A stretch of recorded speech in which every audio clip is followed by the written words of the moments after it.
Going into the MyHomeComfort application, so if we go into the settings in the top corner and look and see there's notifications, user settings, down towards the bottom we see fan.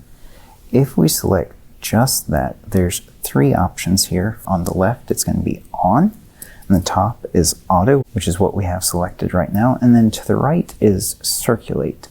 Now if I go back and then under the settings, if we go to the fan option under settings, our Allergen Defender is off right now.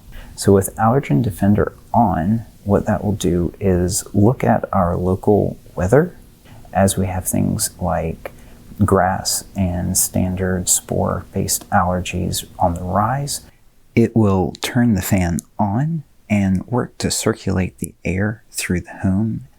And when a MERV 11 or higher filter is in place, this feature helps to clean the air in the home for the allotted amount of time programmed in. This time window can be from 9 to 27 minutes.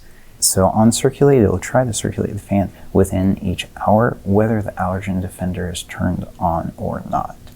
Now as we get towards the top of the hour, if the fan has not run, it will go ahead and energize it and run it for the remainder of time needed until the next hour cycle begins.